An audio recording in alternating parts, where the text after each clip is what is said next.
Assalamualaikum warahmatullahi wabarakatuh. Islam dan negara. Jadi ada beberapa pemilahan di sini. Yang pertama, agama bagian dari pertimbangan kenegaraan atau agama tidak terpisah dari negara. Nah, di sini bukti itu ada dalam sejarah yang tertuang dalam Piagam Madinah menjadi bukti hubungan Islam dan negara. Piagam Madinah yang ada 46 pasal, tidak ada satupun yang tertulis kata Islam di dalamnya, sehingga terbangun sebuah negara yang bercorak majemuk. Nah, ini dapat kita contohkan itu pada potong tangan dalam syariat Islam. Itu apakah diterapkan secara hukmiyah atau tafsiri? Apakah murni dipotong tangannya, dalam anggota tubuhnya dipotong tangannya, atau diambil secara tafsiri, dipotong tangannya artinya dibatasi kekuasaannya dalam hal hak politik, kuasa maupun harta benda. Nah, ini bisa menjadi pandangan gambaran bahwa agama itu bagian dari pertimbangan kenegaraan. Kemudian yang kedua, agama tidak memiliki tempat di suatu negara. Nah, agama tidak memiliki tempat di suatu negara itu, negara menilai bahwa agama itu dianggap sebagai candu, ilusi, dan khayalan. Ini seperti ungkapan filsuf Voltaire asal Prancis yang mengatakan bahwa jika Tuhan tidak ada, maka sangat perlu untuk menciptakannya. Maka agama dinilai sebagai candu massa yang digunakan untuk mengendalikan orang miskin yang lemah. Kalau sekarang terkenal dengan konspirasi agama, nah Islam kuat pada hukum sebab akibat pada ilmu mantiknya.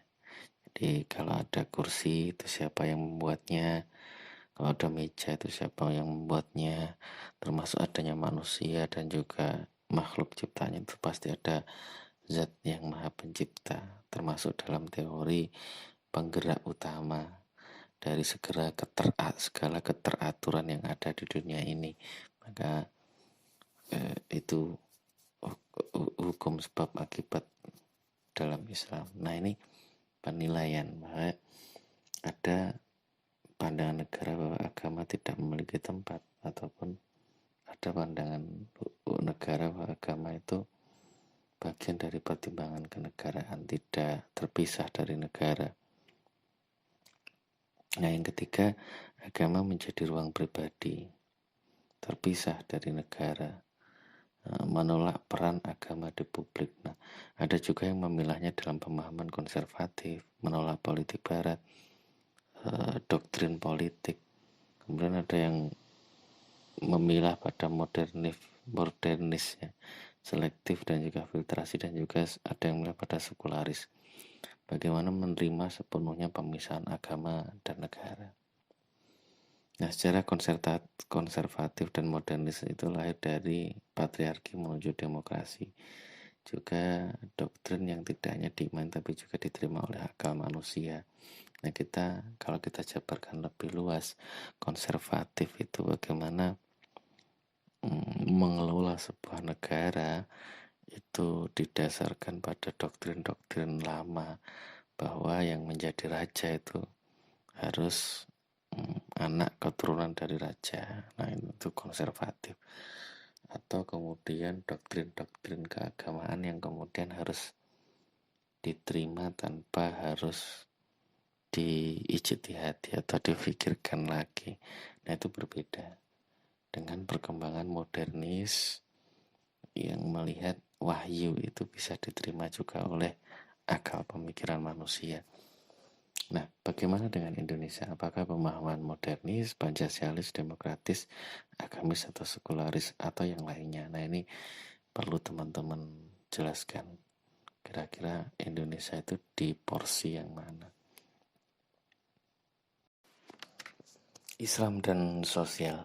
Jadi terbagi menjadi 3 golongan. Yang pertama golongan revolusioner yang menghendaki perubahan sosial itu secara fundamental, secara cepat. Kemudian ada golongan reformis yang menghendaki perubahan itu secara bertahap dengan penafsiran nilai dan cara pandang terhadap hal-hal yang mendasar, lebih bersifat persuasif. Karena kalau kita ngomongin Islam dan sosial, maka kita membicarakan gerak dinamika dalam interaksi pada sesama manusia dan juga lingkungannya, sehingga membentuk sebuah peradaban. Yang ketiga itu golongan Puritan, menghendaki perubahan sosial itu bisa dilakukan dengan kekerasan. Nah, melihat gerakan-gerakan dan perubahan sosial ini di tengah agama di Indonesia, maka terlihat bahwa reformis itu kita bisa melihat ada dua organisasi besar seperti NU dan juga Muhammadiyah.